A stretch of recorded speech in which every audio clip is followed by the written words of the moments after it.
for nach. For oldin, nach keyin.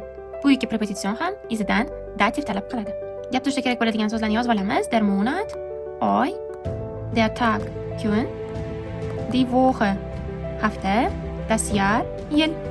Misol uchun for Monat. Bir oy oldin demoqchiman. Bir deganimiz ein. Bundan keyin dativ kelishi kerak for bilan nachdan keyin. Einni dativga tushirsak, ya'ni der Monat dativga tushirsak dem bo'ladi. Demak for einen Monat, bir oy oldin. Bir hafta oldin demoqchiman. Demak die Woche. Dini dativga tushiramiz, der bo'ladi. Bir deganimiz ein bo'lgani uchun derimiz einerga o'zgaradi. For einer Woche, bir hafta oldin. Xo'p, yar bilan ishlab ko'ramiz. Bir yil oldin for bir ein, dativga tushirsak dem bo'ladi. Shu sababli einem. For einem Jahr, bir yil oldin. Bir kun oldin bo'lsa for Tag, der Tag dativga tushirsak dem. Demak, for einem Tag, bir kun oldin. Pluralda ko'ramiz. Die Tage, die Monate, die Jahre, die Wochen. For 2 kun oldin. 2 birdan baland sonlar o'zgarmaydi. 2, 3, 4, 5, 6 tarzida yoziladi. For 2 faqat bizga plural kerak bo'ladi. Endi tag emas, tage. Va esdan chiqarmaymiz. For 2 Tagen, nicht for 2 Tage. 2 kun oldin. 3 oy oldin bo'lsa for 3 Monate bo'lardi o'zi ko'pligi. Lekin men endi qo'shaman. Nima uchun? Chunki otimiz plural, ya'ni ko'plik dativda turibdi. For 3 Monaten, 3 oy oldin.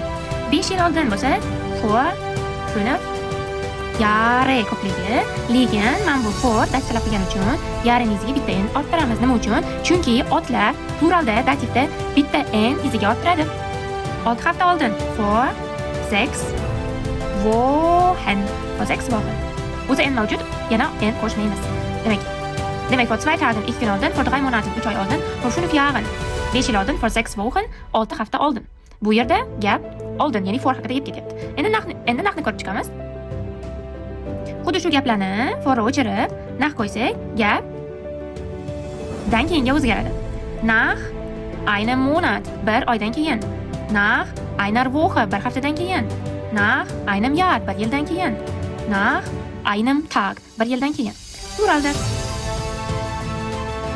Nach 2 Tagen, 2 kundan keyin. Nach 3 Monaten, 3 oydan keyin. Nach 5 Jahren, 5 yildan keyin. Nach 6 Wochen, 6 haftadan keyin degan tarjimani beradi.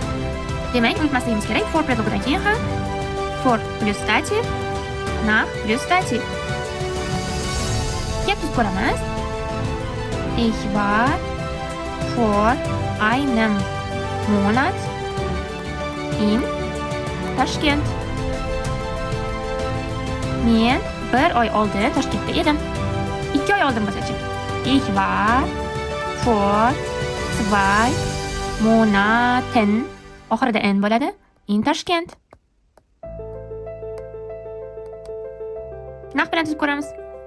Ich gehe nach dem Kurs zur Schule. Kursdan keyin, ich gehe nach dem Kurs zur Schule. Kursdan keyin maktabga boraman.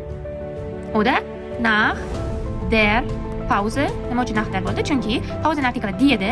Nachdan keyin dativ kelishi kerak bo'lgani uchun biz buni dativga tushirdik. Dini dativga tushirsak der. Nach der Pause fahre ich nach Hause. Pauzadan keyin uyga boraman. Takrorlaymiz. For oldin, nach keyin. Fordan ham nachdan ham keyin dativ keladi. Bir so'zi bilan kelsa einen dativga tushirib ketaveramiz. Einen Monat, die Woche dativ, der einer Woche, das Jahr dativ einem Jahr, der Tag einem Tag. Pluralda ismidan chiqarmasligimiz kerak. Birdan katta son bo'lsa, sonni o'zini yozamiz va otni ko'pligiga bitta n qo'shamiz. Nach 2 Tagen, nach 3 Monaten, nach 5 Jahren, nach 6 Wochen.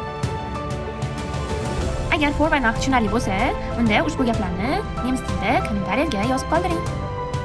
Men 2 oydan keyin Germaniyaga uchaman.